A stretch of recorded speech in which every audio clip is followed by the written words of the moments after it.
Welcome, everyone. This is Jason from On the Play Games.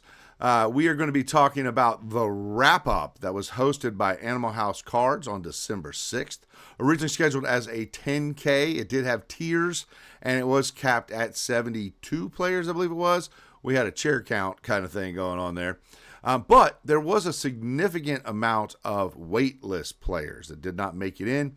So there was a lot of excitement. You're going to be able to tell that in our interviews as we talk to some of the players. We tried our best to drop back the background noise and to play with the EQ so that the players and the interviewees could be heard as best as possible.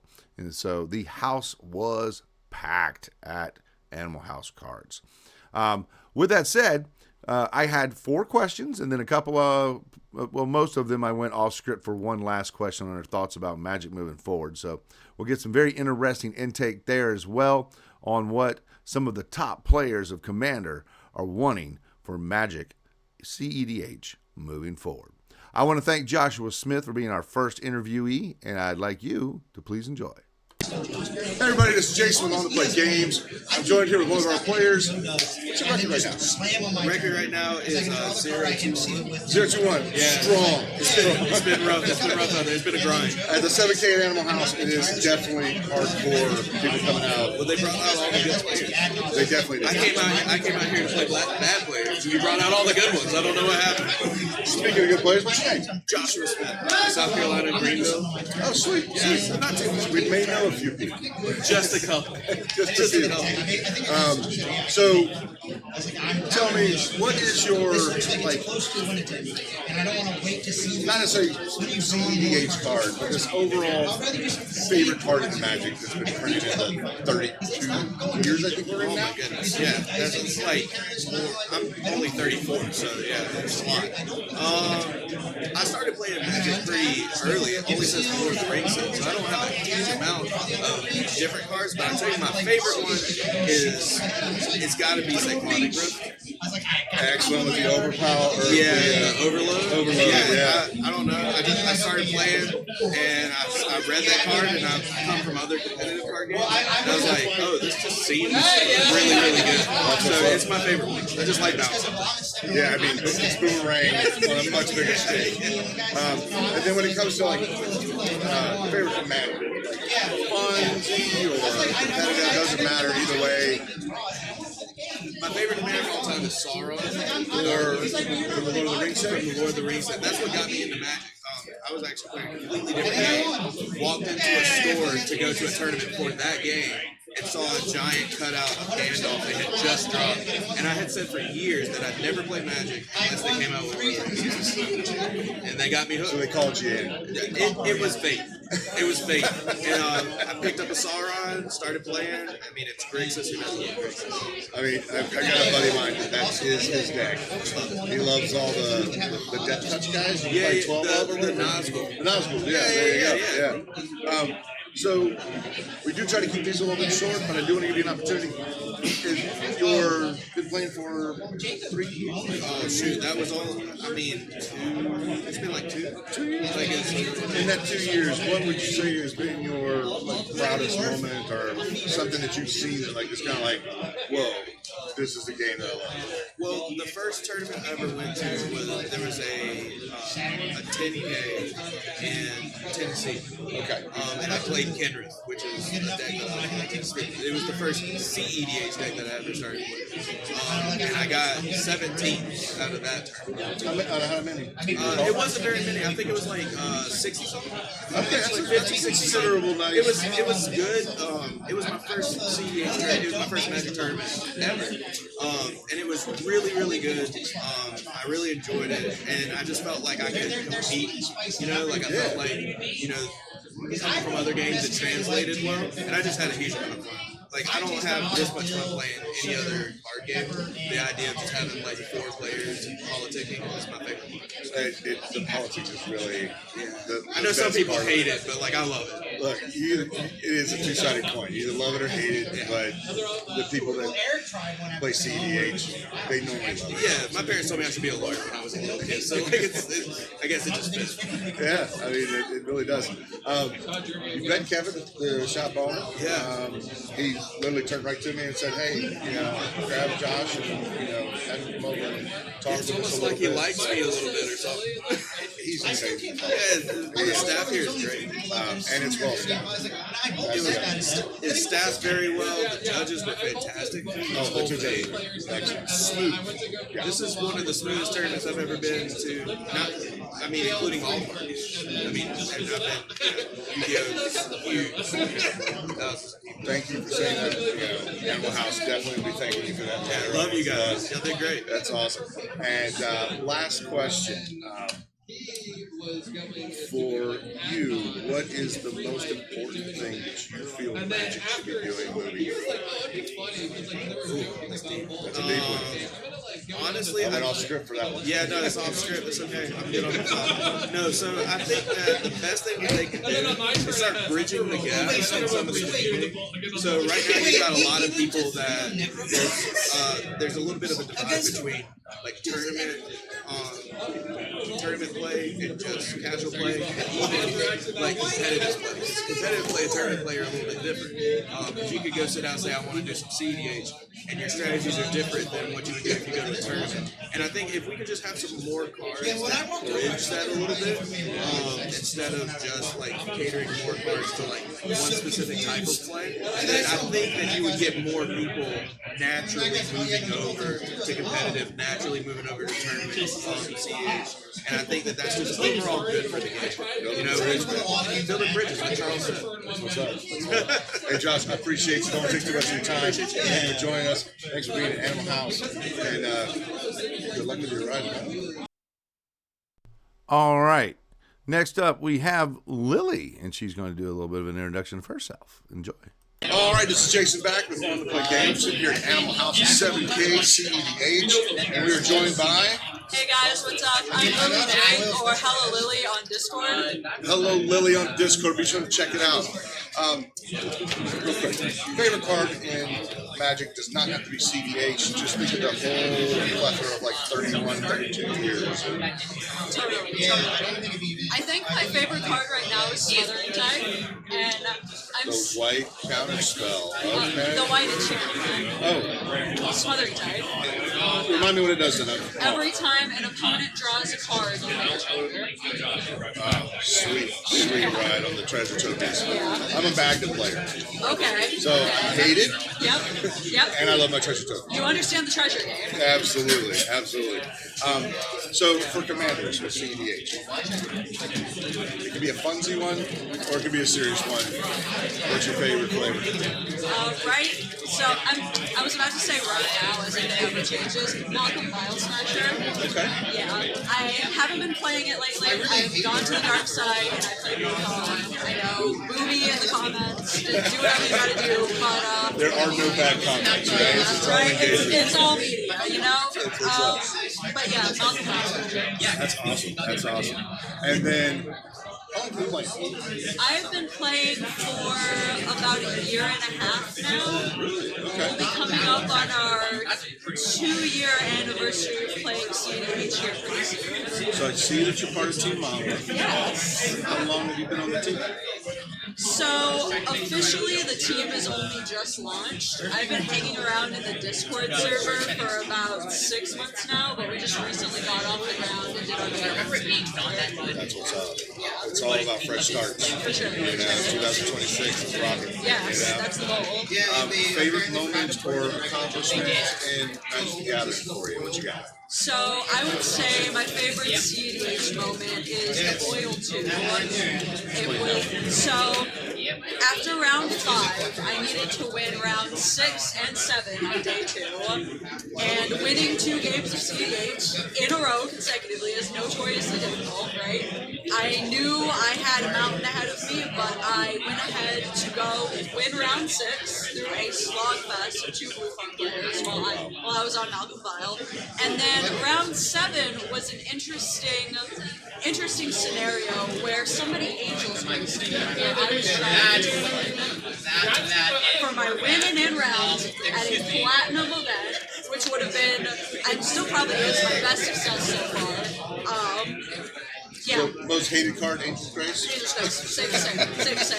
And so I found a complicated line where I brain freeze everybody out, cast that player's blind obedience, and blind obedience, I don't remember the exact text now, don't fry me if I say this incorrectly, but once you extort, it gets around Angel's Grace in a way to where I was able to kill the table and still win. That was the one that you go into negative life, right? Yep. Yeah. And so I was able to top 16 the Royal 2 after that. That's what's up. Working around the walls. Yep. All right, going off script a little bit. In your opinion, what is the most important thing about Magic moving forward that you think that Watson should be considering? Or you can just back it up with the direction of Magic that you like to see. So this one's talked about a lot in cEDH, and I don't know that WotC necessarily fixes it, or that anybody necessarily fixes it, but the first seat to fourth seat disparity. So even just sitting here looking at the game board, the amount of seat ones that are just winning really easily, I'm guilty of this as well, right? You don't see a lot of players in C4 winning, but statistically, if you look at the data, C4 is just disadvantaged, especially in a post-dockside world. We need to find some way to fix the seat disparity. Do you think like not drawing on turn 1 would be? Maybe C4 gets a scry, something. Okay, yeah, scry could be like that's like a half card. Yeah, like a surveil situation. Oh, I'll win this top card. You know, I don't know. It's out there. Look for Lily. Discord is. Hello, Lily. Hello, Lily. Don't miss her. Thank you so much. You have a wonderful day. All right, that was Lily. Hello, Lily on Discord, giving us a really good insight on her, on just how players think when they are at these top level events. Pointing out the discrepancy between seat 1 wins and seat 4 wins in these pods. Pretty big deal, and I do appreciate her giving us that insight there, because you know what? I had never noticed that before. Next up, we got Ian Flannery. Please enjoy. Hey again, this is Jason from On the Play Games. I'm here with Ian Flannery. Nice to meet you, Ian. It's been a pleasure. You were specially selected to be part of the interview here. So, do me a favor, tell me a little bit about your time with Magic, how you've been playing, when did you get into it? Sure, yeah, I've been playing Magic in general since 2014, so about 11. This is really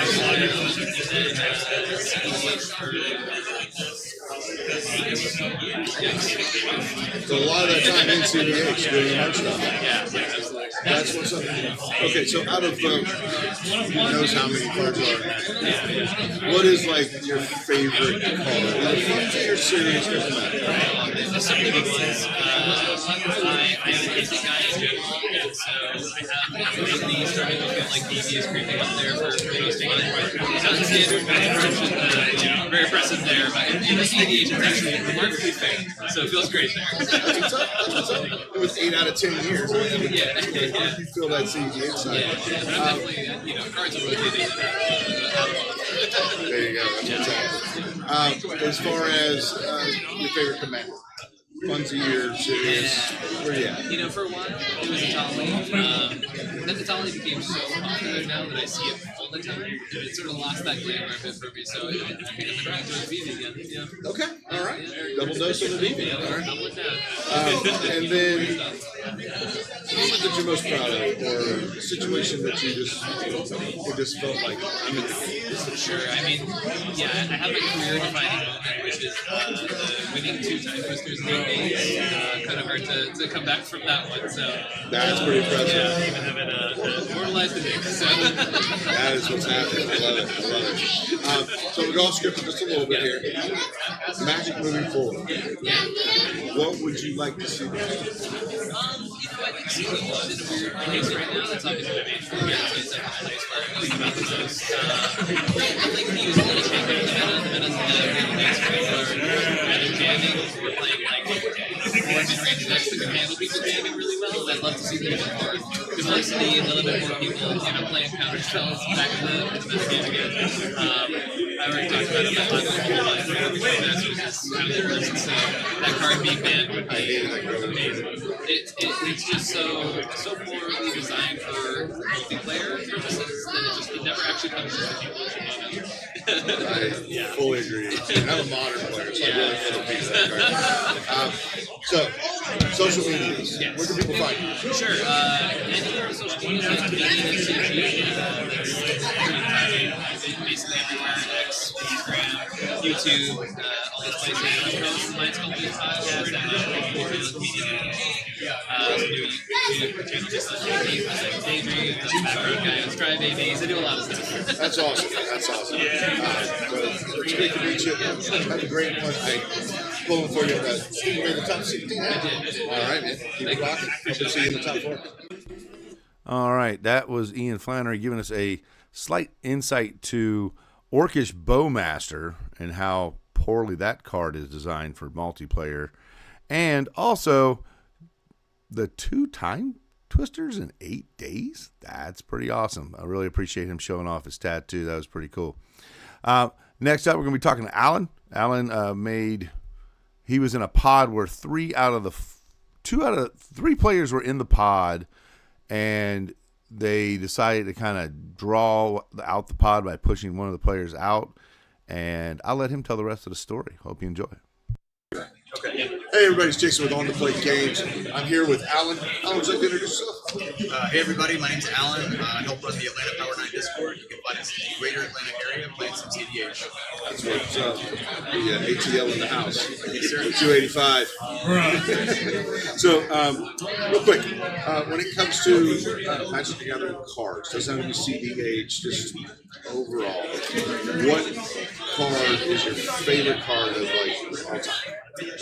I think it's tied between 2. I think one is the cEDH staple, the World Breach. It's just such a fun card. And then another one I'm known for, another pet card, is Heartwood Storyteller. I think that card is insanely good. Don't know that. It's a fish or a Ristic, but for all players. Decentralizes jamming, and it's really good at creature combo decks. That's what's up. Gotta love some creature combo decks. I know a certain amount of people that also hate that card. Shout out Max if you ever hear about it. There you go, Max. Got a little plug there. Favorite commander? Bunzi or Commander? I think Dimna Thrasios is a newer discovery for me in the last couple of years. I really enjoy the color pairings, and there's just so much versatility in those commanders. I think 5 different brews exist right now, and they're all pretty fun. That's what's up. So the first one is Dimension Partners. Really? I'm the first Dimension Partners? First one, Dimension Partners. Okay. So, awesome. How many years have you been playing Magic? I guess just now surpassing a decade of playing Magic in general, and it starts off pretty soft with Commander, and then escalating into cEDH over time. The lady has a tendency to really in. Yeah, it really does. So you play more efficient decks until you gradually get to the point of where you're playing in tournaments now. Yeah, you just missed the bubble in the last round. Yeah, I did. It was a pod actually with all of my friends in it, and we didn't want to, do what we call homicide, kill one another, so we drew the game. I think everybody in our car ended up making it but me. That was my win. So you're grabbing food for the rest of the team. You're gonna get some food, and I get to take a break and breathe while they stress over the next 2 rounds, winning some money for us. That's what's up. When it comes to things that you've done in your last decade with Magic, a moment that you're most proud of, or a moment that you felt like, man, this game's really here. You know, I want to say winning the game is super fun. I enjoy winning. It's very gratifying. But I don't think there's like a single moment that I can pinpoint that is above the others. It's more so, you know, meeting the community, the people that are around. Like when we travel, it's super fun to see everybody, meet new people, and see returning players. I think I know everybody here with the exception of like the 5 new people, you know, and everybody says hey. It's really fun to meet new people and have those lasting friendships that everywhere you go, you find somebody fun. That's I feel that a lot. One of my favorite things is to hear the laughter, the camaraderie, they're playing something they have in common. Yeah, for sure. It's just like makes the heart go like with the French. Yeah. So little Christmas jam. But Alan, it's been a pleasure. I appreciate your time. And have fun trying to figure out what the rest of the team wants to eat. Thanks, sir. Appreciate it. Have a great one. See you guys. All right. That was Alan. Like he said, you can find him with the Power 9. Just missed the bubble as they did a draw on the last pod, allowing 3 of his teammates to make it in, and he actually needed to have the win to get in. So, really good job by Alan getting there. We'll be probably seeing his name just outside the top 16. But our next one is the either commander or general or leader of the Monolith team. He's the head honcho, and we're going to talk to Jordan now next. Enjoy. Hey everybody, this is Jason with On the Play Games. I am now joined with Jordan. He is one of the team members, or actually captain, Monolith. Nationwide. Yes, we recruit from pretty much every state in the country. We've got players from Texas all the way up through New York and all up and down the East Coast. We got people in Utah and up in Ohio. So we've got players all over the place. It's an absolute pleasure to meet you, sir. You as well. I love the fact that you got such a wide net. Where can people find more information about Monolith? So we've got our YouTube up. We've got a Monolith Twitter now. So if you have any questions or interested in what the team's doing, you can always find us on there. You can also message any of us personally, and we're always happy to chat and talk to people. Do you have a Discord? Not one that's public. We have our own kind of private general one, but not. How about a Facebook page? Like, how do people actually message you? Just through Twitter. Okay, right on. That's what's up. So when it comes to cards, there's a long history of that. Can you put your mind on one or two cards that you just says, this is my baby, this is what I go to? I think most people will probably know this. Valley Floodballer, my absolute favorite card. Do not know it. Okay, so it's a 2/2 otter. It's got flash on it, and then it gives all your other non-creature spells flash. And then what's the best part about it is it untaps whenever you cast an creature spell. It untaps all your birds, rats, otters, and frogs, and then give +1/+1 to either all of them or just Valley Floodballer. I don't even remember that part. But I love partnering it with Enduring Vitality. One of my favorite decks I've ever played was the standard Otters deck, where it's a combo deck that runs the Otter, and then you run like Song of Totems to make a ton of rats. Yeah. And then you cast Enduring Vitality, which gives all your creatures the ability to tap for mana. So every time I cast a creature spell, all my creatures tap for mana, and then they untap, and then they tap again. I'm just dancing. We're just doing a dance of making a ton of mana. And I love Otters as well. Like I have a casual Otter deck that is one of my favorite decks. So I just love Otters. And he's a great Magic card on top of that. Yeah, it sounds like there's a lot of things going on. Speaking of things that are going on, thanks for being here at Animal House Cards and there's 7K cEDH. This is, from what I understand from talking to others, been a very smooth turn. I agree. I can't say enough nice things about Animal House. They were kind enough to sponsor our team and bring us out here. And, we've had a great time jamming today. We've got 2 players in the top 16 right now, so it's been a good day. It's been fun. Unfortunately, I didn't do super well, but it happens, right? They have a dynamic duo. Exactly, yeah. Lily made it, so that's awesome. We got to speak with her earlier. It was a pleasure. Plugged her Discord name or something like that. But yeah, always want to give opportunities for anyone that OTPG gets a chance to talk to spread the word about their own connections to the community. Yeah, you guys are definitely connected. So. And then as far as favorite commanders, it doesn't have to be cEDH, be a Bunza commander, back to the honor guy. No, my actual favorite deck it's kind of a cEDH deck. It's fringe cEDH, but it's a Boja, Jaws of the Conclave. It's a Naya Wolf deck. It's basically Elf Ball, but on a wolf. So you cast all your wolf, cast all your elves, and for each elf you cast when you attack with Boja, it gives +1/+1 counter to each elf, or to each of your creatures for each elf you control. So like I have 4 elves, everybody gets 4 +4/+4 counters. The deck goes crazy. Unfortunately, because it's Naya, not the strongest deck of all time. But it's fun. I have a blast playing it. I just don't get to take it to many events. And if I'm running my normal cEDH event, I bring TNT, Thrasios. It's the deck I'm known for. Whatever. Hey, you got to bring the heart. You got to bring the strong stuff when you come out to a 7K, or you're taking the kind of travel. Where are you from? Is it in Greenville area? Louie and I are from Winston-Salem, North Carolina. So I mean, that's a heck of a travel. Yeah, exactly. You don't want to come down here with even like free stuff. 1.5. You bring the good stuff. Moment you're most proud of with Magic Gathering? Yeah, I think there's 2 that really stand out. Most people are already going to know it. Winning the Boil 2 was huge for me. At the time, it was the biggest cEDH event of all time. Really kind of took me from a casual-ish tournament player. Like, I'd come around when I could, and it kind of jump-started everything. It's why I joined Monolith. It's kind of where it all started for me. And then the other one was playing in the Invitational. It was a really cool moment, getting to be on the camera, seeing my graphic, pop up on the YouTube channel. Like, that was crazy.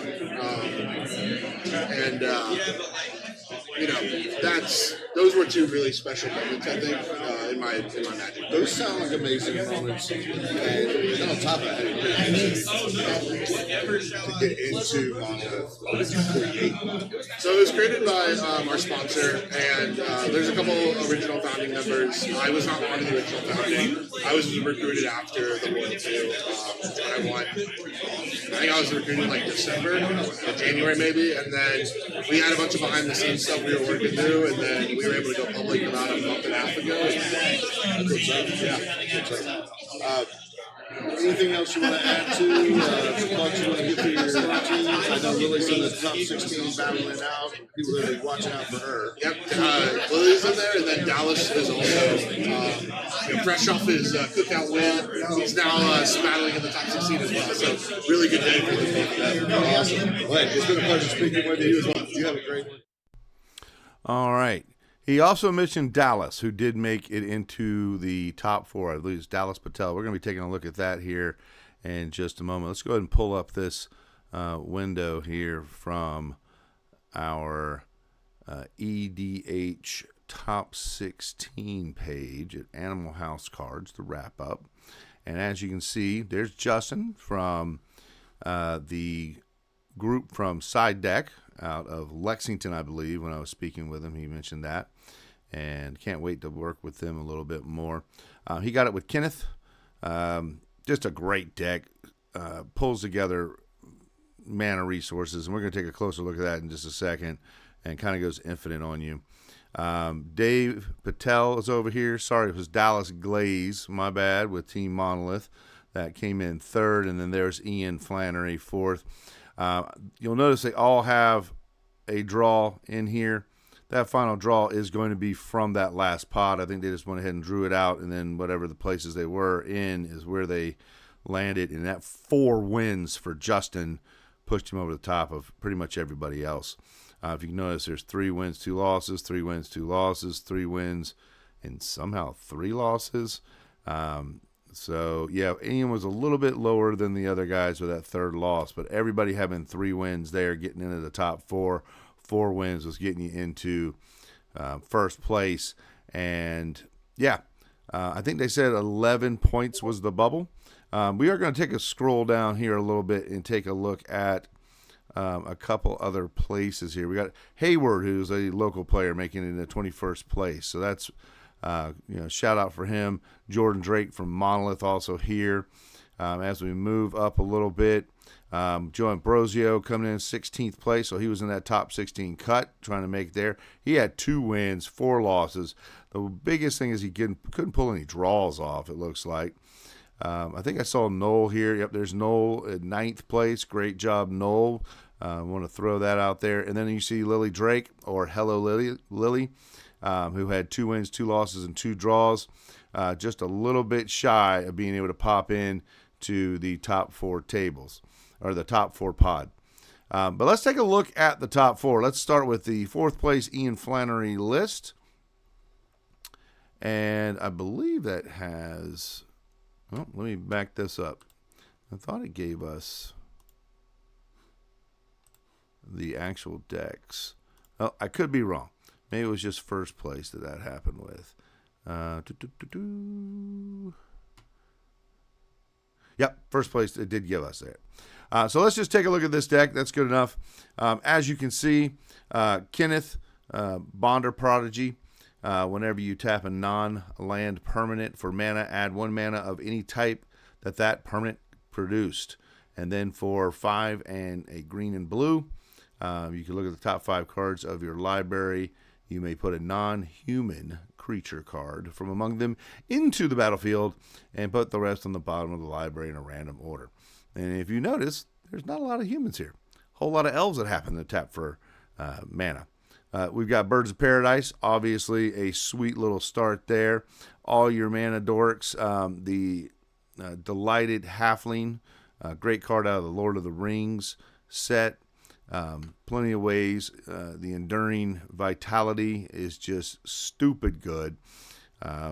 Such a great card. And I actually really do like the almost Pokemon-esque art that is on that card.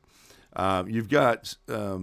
Seaborn Muse, untapping permanents during each player's turn during their untap step.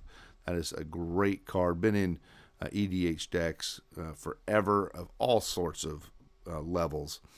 And then really this one becomes where you win the game. All right. Whenever you cast a spell, target permanent, return target permanent to its owner's hand. So you get to a point where you get that card out, and then every card that Kenneth is producing just lets you bounce things to your owner's hand. You got Hallbreaker Horror, also very good. And then Consecrated Sphinx. Whenever an opponent draws a card, you may draw 2. Down here, you got ways to find your key cards with the Finale of Devastation and Green Sun Zenith. Green Sun Zenith, a lot of times, if I look into the land base here, I would be very surprised. I am very surprised, but I may have missed it. Sometimes they go for the Dryad Arbiter, I believe is the name of it, to get a creature. But again, another way to kind of bring it together here. Nature's Rhythm, search your library for a creature card with a mana cost X or less, put it into the battlefield, then shuffle. And then also has a harmonized effect on it as well. This is a great way of getting cards in there. You've got a Transmute Artifact going in for certain artifacts of his library to try to hold his opponents off. Then as we look at instances, we have lots of counter spells. Mental Misstep making a showing. The Swan Song making a thing. Veil of Summer really playing the part of a counter spell. The Fierce Guardianship, excellent way of countering once you have your commander out. Force Negation making its way. We got the Sink into Stupor, which does cost 3, but it is a land on the other side, so it is an island. So if you need to, you can put it down as a land. If you don't, you hold it in your hand, knock out somebody's spell as they try to get there. Mind Break Trap, that's really great for the storm decks, I believe. I think it does counter the additional storms. Force of Will, obviously always there, and then Misdirection to change the target of a spell. Your mana dorks going across the board here. All your typical zeros. You got your Mana Vault, your Soul Ring. Almost everyone's playing those. Then you got your Felwar Stone. Definitely great stuff there. But remember, all of these things, when they tap for mana, They're non-land permanent, so they are creating additional mana every time they do that. All right, and you eventually get to a point where you have a combo being able to get infinite mana. So that is really, really good. Let's see here. The Basalt Monolith. There it is. That's the one you want. It takes 3 to untap it. It produces 3. Kenneth allows it to produce 1 more. So you go infinite colorless mana, and then you kind of filter that. You've got your Simic and your Talisman of Curiosity. Those all give you the ability to filter some lands as well, or filter color through your with your artifacts, or produce more color. And then your enchantments, Mystic Remora. This one is just turn 1 Mystic Remora just makes everyone at the table go, ugh. Copy Artifact is very strong against certain decks that they put something down that stops everyone else, and then you copy it, and then you got the artifact as well. Or just another way to get a second Soul Ring, for example, anything like that. And then you've got plenty of fetch lands, dual lands, Ancient Tomb, which is going to produce 3 for you. You've got your pre-game effects in here, treasure vaults. I remember every one of those treasures produces twice as much with our commander out. And yeah, that's our Kennen deck. I always say Kenneth for some reason, but that's our Kennen deck that won the Animal House wrap-up hosted. And yeah, there was also, I wonder if we can get this one to show up. I felt like I could see a few of these. There we go. And we got a couple of our leaders here. We got Ragnoth and Therius. Excuse me for mispronouncing those. Again, you're looking at Enduring Vitality. Just another way of getting extra resources. Bird of Paradise. Just how good is that card? I mean, come on. You got your Flesh Duplicate. Both of those decks featuring that. Ways of grabbing cards. Gamble's always a great card. And then your set of counter spells. Blue has just so much interaction. Blue-red has so much interaction. It is insane. It does play Lion's Eye Diamond and the Candelabra. There you go. That's a pretty expensive card to have in the set or in the list. Another Mystic Remora, always. Turn 1 Mystic Remora in blue is always a good deal. We got a battlefield over here, the Invasion of Ikor. It is just another way of, I believe it lets you go in and get 2 lands out of your library once you defeat it.